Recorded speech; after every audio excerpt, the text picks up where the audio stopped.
Good morning students. हमने chemistry का एक चैप्टर किया और बायो का एक चैप्टर कर लिया। आज हम फिजिक्स का फर्स्ट चैप्टर करने जा रहे हैं जिसका नाम है मोशन यानी गति। ठीक है, तो सबसे पहले हम पढ़ेंगे रेस्ट। रेस्ट क्या होता है? A body is said to be in a state of rest when its position does not change with respect to the reference point. क्या है? एक बॉडी को तब तक रेस्ट में कहा जाता है जब तक क्या है कि वो अपने रेफरेंस पॉइंट से अपनी पोजीशन है जो चेंज नहीं करती। रेफरेंस पॉइंट यानी स्टार्टिंग का पॉइंट। मान लो यहाँ पे कोई ऑब्जेक्ट है, ये उसका रेफरेंस पॉइंट है, स्टार्टिंग का पॉइंट है। ठीक है, यहाँ से ये उसका स्टार्टिंग का पॉइंट है। मान लो यहाँ पे कोई आदमी खड़ा है, ठीक है, ये इसका स्टार्टिंग का पॉइंट है। अगर ये आदमी है जो ये यहाँ से चलता नहीं है जब तक, तब तक वो क्या है, यहाँ पे ये रेस्ट पोजीशन पे है। मतलब जब तक उसने अपनी पोजीशन चेंज नहीं की तो उसे क्या कहेंगे, ये रेस्ट पोजीशन पे है। ठीक है, उसके बाद आता है मोशन। मोशन क्या होता है? A body is said to be in motion when its position changes with respect to the reference point. एक बॉडी तब तक मोशन में है, एक बॉडी को तब मोशन में कहा जा सकता है कि जब वो क्या करती है, अपनी पोजीशन चेंज कर लेती है। यानी जैसे यहाँ पे कोई आदमी खड़ा है और वो क्या है, उसका ये रेफरेंस पॉइंट है यानी स्टार्टिंग का पॉइंट है, यहाँ से चल के वो यहाँ पे पहुंच जाता है, यानी उसने अपनी पोजीशन चेंज कर ली, वो यहाँ पे पहुंच गया, तो ये क्या है, यानी मोशन में है। मोशन में गति होता है। ठीक है, हमारे पास आते हैं 3 टाइप्स के मोशन। एक होता है लीनियर मोशन, एक होता है सर्कुलेटरी मोशन और एक होता है ऑक्सिलेटरी मोशन। अब लीनियर मोशन क्या होता है? यानी जो स्ट्रेट है, स्ट्रेट लाइन में होता है, उसे क्या कहते हैं, लीनियर मोशन, यानी सीधा चल रहा है कोई। ठीक है, सर्कुलेटरी मोशन किसे कहते हैं? जिस नाम से ही पता चल रहा है, सर्कुलर यानी सर्कल में जो मूव कर रहा है उसे क्या कहते हैं, सर्कुलेटरी मोशन। उसके बाद आता है ऑक्सिलेटरी मोशन। ऑक्सिलेटरी मोशन क्या होता है? यानी जो आगे पीछे मूव करता है, जैसे पेंडुलम होता है, घड़ी का पेंडुलम तुमने देखा होगा। ठीक है, ऐसे होता है ना, वो कभी इधर जाता है, कभी इधर जाता है, कभी इधर जाता है, आगे पीछे जाता है ना, तो उसे क्या बोलते हैं, ऑक्सिलेटरी मोशन। लेकिन आज हमने तुम्हारे सिलेबस में सिर्फ एक ही मोशन के बारे में पढ़ना है, लीनियर मोशन के बारे में। तुम्हारे इसमें सर्कुलर मोशन भी नहीं है और ऑक्सिलेटरी मोशन भी नहीं है। ठीक है, हम लीनियर मोशन के बारे में पढ़ेंगे सिर्फ। इससे पहले हम फिजिकल क्वांटिटीज के बारे में जान लेते हैं कि फिजिकल क्वांटिटीज क्या होती है। ठीक है, it is a physical property of material that can be measured. It has 2 types. Physical quantities क्या होती है? यानी जो किसी मटेरियल को जैसे मेजर किया जाता है, यानी किसी ऑब्जेक्ट को जैसे मेजर किया जा सकता है, उसे क्या कहते हैं, फिजिकल क्वांटिटीज। जैसे कि हाइट लगा लो, किसी की हाइट को मेजर किया जा सकता है, किसी के मास को मेजर किया जा सकता है, यानी वेट को मेजर किया जा सकता है, तो ये क्या है, फिजिकल क्वांटिटीज। ठीक है, जिस चीज को, जिस ऑब्जेक्ट को मेजर किया जाता है उसे क्या कहा जाता है, फिजिकल क्वांटिटीज। हमारे पास ये 2 टाइप्स की होती है। एक होती है स्केलर क्वांटिटी और दूसरी होती है हमारे पास वेक्टर क्वांटिटी। पहले हम स्केलर क्वांटिटी पढ़ लेते हैं। स्केलर क्वांटिटी क्या चीज है? ठीक है, it is a physical quantity have only magnitude and direction. Example क्या है इसके, स्पीड और डिस्टेंस।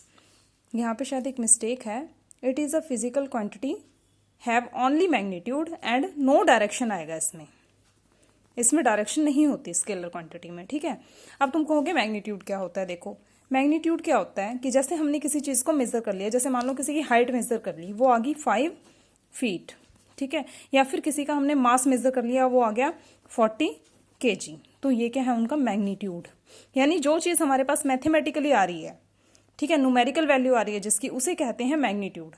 इसमें डायरेक्शन मेंशन नहीं है। हाइट की क्या डायरेक्शन होगी? कोई डायरेक्शन है हाइट की? नहीं है। वेट की कोई डायरेक्शन है? नहीं है। यानी डायरेक्शन मीन्स कोई ईस्ट, वेस्ट, नॉर्थ, साउथ, ये चीज। ठीक है, तो उसे कहते हैं डायरेक्शन। और मैग्नीट्यूड किसे कहते हैं? जिसकी हमारे पास न्यूमेरिकल वैल्यू आ रही है, जैसे स्पीड होगी, किसी की डिस्टेंस हो गया, इसके एग्जाम्पल है। इसे कहते हैं स्केलर क्वांटिटी, जिसमें क्या होता है, सिर्फ मैग्नीट्यूड होता है, डायरेक्शन मेंशन नहीं होती। इसके बाद आता है हमारे पास वेक्टर क्वांटिटी। वेक्टर क्वांटिटी क्या होती है? It is a physical quantity having both magnitude as well as direction. जिसमें क्या होता है, मैग्नीट्यूड भी होता है और डायरेक्शन भी मेंशन होती है। ठीक है, जैसे कि मान लो इसमें क्या है कि किसी ऑब्जेक्ट ने डिस्टेंस कवर किया, जैसे कोई ऑब्जेक्ट है या फिर यहाँ से लेके यहाँ तक मूव किया। ठीक है, यहाँ से इस डायरेक्शन में जा रहा है, तो यहाँ तक कितना डिस्टेंस कवर किया उसने, वो आ जाएगा, और किस डायरेक्शन में जा रहा है वो आ जाएगा। यानी जिसमें मैग्नीट्यूड भी दे रहे हैं और डायरेक्शन भी मेंशन हो रही है। ठीक है, उसे कहते हैं वेक्टर क्वांटिटी। इसके बाद है हमारे पास फिजिकल क्वांटिटी ऑफ मोशन। हमारे पास हमने देखो कौन कौन सी क्वांटिटी फिजिकल क्वांटिटीज पढ़नी है इस चैप्टर में। डिस्टेंस हमने पढ़ना है, डिस्प्लेसमेंट पढ़ना है, स्पीड पढ़नी है, ठीक है, वेलोसिटी पढ़नी है, एक्सेलरेशन पढ़नी है, ये पढ़नी है। और इसके अलावा हमने इसमें पढ़ना है यूनिफॉर्म और नॉन यूनिफॉर्म मोशन, ग्राफ्स पढ़ेंगे। और जो मोस्ट इंपॉर्टेंट चीज़ है उसमें यह है इक्वेशंस ऑफ मोशन। ये बहुत ज़्यादा इंपॉर्टेंट है, पेपरों में आती है ये, ठीक है, आपके एग्जाम में आती है। इसके बाद सबसे पहले हम डिस्टेंस से स्टार्ट करेंगे, फिजिकल क्वांटिटी डिस्टेंस से। डिस्टेंस क्या चीज़ है? The actual path length travelled by an object is called distance. किसी ऑब्जेक्ट के द्वारा जो एक्चुअल डिस्टेंस कवर किया जाता है उसे क्या कहते हैं? डिस्टेंस। देखो एग्जांपल से समझ लेते हैं हम। जैसे कि यहाँ पे कोई ऑब्जेक्ट है ए पे, ठीक है, यहाँ तक का 10 लगा लो, यहाँ तक का 20 लगा लो, यहाँ तक का 30 लगा लो, यहाँ 40, यहाँ 50, यहाँ 60 लगा लो, ठीक है। कोई ऑब्जेक्ट है, यहाँ से ए से चलना स्टार्ट हुआ, वो ए से जाके बी पे पहुंच गया, वो यहाँ पे बी पॉइंट पे, ठीक है। और फिर वो वापस आया, वो कहाँ पे आया? यहाँ पे सी पे। ए से बी तक उसने कितना डिस्टेंस कवर किया? 60। फिर बी से वो सी पे आया, फिर कितना डिस्टेंस कवर किया उसने? देख लो, 10 10 10 यानी 30 प्लस 30, टोटल डिस्टेंस कितना हो गया? 90। यानी इसे कहते हैं डिस्टेंस। जो टोटल डिस्टेंस कवर किया गया किसी ऑब्जेक्ट के द्वारा, पहले ए से वो स्टार्ट हुआ 0 से, ए से वो कहाँ पे गया? बी पे गया, बी से मूव होके वो दोबारा सी पे आया, तो टोटल डिस्टेंस जो कवर किया वो कितना आया? 90। इसे कहते हैं डिस्टेंस। अब देखो इसकी कुछ वो पढ़ लो properties. It is a scalar quantity. जो डिस्टेंस है ये क्या होती है? Scalar quantity. इसमें डायरेक्शन मेंशन नहीं होती, इसमें ओनली मैग्नीट्यूड होता है, ये जो 90 आया है, ठीक है। इसके बाद it always positive and can not be zero. Distance जो होता है ये कभी भी नेगेटिव नहीं आ सकता और कभी भी ये जीरो नहीं हो सकता, ठीक है।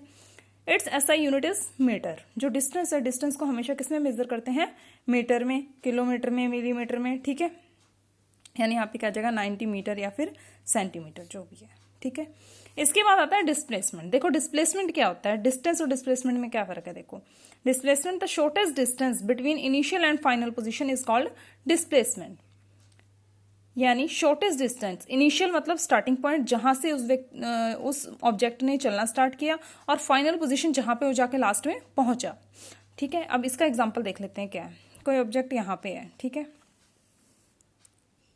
ए पॉइंट पे वो पहुंच, ए से चलना स्टार्ट किया उसने, बी यहाँ पे 60 ले लेते हैं, ऊपर वाले एग्जांपल की तरह ही 60 ले लेते हैं, ठीक है। यहाँ पे उसका ले लेते हैं हम 30 ले लेते हैं, ये 0। किसी ऑब्जेक्ट ने यहाँ से चलना स्टार्ट किया ए से जाके वो बी पे पहुंच गया, ठीक है। बी से फिर वो चला, वो सी पे पहुंच गया, ठीक है। अब उसका इनिशियल पॉइंट क्या है? इनिशियल पॉइंट तो ए है, ए से चलना स्टार्ट किया उसने, ठीक है, ये इसकी इनिशियल पोजीशन होगी 0। और फिर वो चलते चलते कहाँ पहुंचा? चलने के बाद बी पे पहुंचा, बी से फिर चला और वो सी पे पहुंच गया। लास्ट में देखना हमने वो कहाँ पे जाके रुका, यानी वो सी पॉइंट पे रुका। यहाँ तक कितना डिस्टेंस हुआ उसका? 0 से 30। ये क्या है? इसका डिस्प्लेसमेंट। इनिशियल और फाइनल पोजीशन के बीच में जो डिस्टेंस होगा उसका, वो उसे क्या कहेंगे? डिस्प्लेसमेंट कहेंगे। सबसे छोटा डिस्टेंस जो होता है, द शॉर्टेस्ट डिस्टेंस, ठीक है। अब 0 भी हो सकता है, ये डिस्प्लेसमेंट है जो हमारे पास 0 भी हो सकता है। कैसे हो सकता है 0? देखो, ये ए है, ए से उस व्यक्ति ने चलना शुरू किया, वो बी पे गया, यहाँ तक बी से दोबारा वापस आया वो ए पे, तो कहाँ पे पहुंचा वो? लास्ट में। इनिशियल पोजीशन भी यही थी उसकी और फाइनल पोजीशन भी ये, तो क्या हुआ? ये 0 हो गया, ठीक है। अब जैसे मैं तुम्हें पहले एग्जांपल दिया था कि वो व्यक्ति यहाँ से चला और यहाँ तक पहुंच गया, यहाँ तक उसने कितना डिस्टेंस टोटल कवर किया? 30, ठीक है, 30 कवर किया। यानी ए से लेके सी तक का डिस्टेंस उसका कितना था? 30। अब इसमें डायरेक्शन भी होती है, ये जो है ये वेक्टर क्वांटिटी है डिस्प्लेसमेंट। देखो, it is a vector quantity.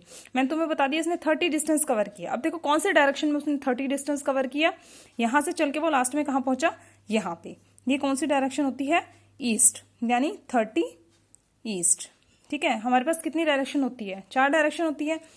ये होती है ईस्ट, ये होती है वेस्ट, ये होती है नॉर्थ और ये होती है नीचे वाली साउथ, ठीक है। हमारे पास 4 डायरेक्शन के सिवाय भी और डायरेक्शन है। कौन कौन सी? जैसे हमने बोल दिया फॉरवर्ड, बैकवर्ड, राइट, लेफ्ट, ठीक है। इनको भी डायरेक्शन भी मेजर किया जाता है, अपवर्ड, डाउनवर्ड। इसके बाद हम इसे ये लिख सकते हैं 30 टू राइट भी लिख सकते हैं, ठीक है। यानी ये वेक्टर क्वांटिटी है, इसमें मैग्नीट्यूड भी होता है और डायरेक्शन भी होती है, ठीक है। इट कैन पॉजिटिव, नेगेटिव और 0। ये पॉजिटिव भी हो सकती है, नेगेटिव भी हो सकती है और 0 भी हो सकती है। और इसका एसआई यूनिट क्या होता है? Metre, same as a distance, ठीक है। आगे हम कल करेंगे और ये सारे रफ नोटबुक में नोट कर लेना। Okay, thank you students.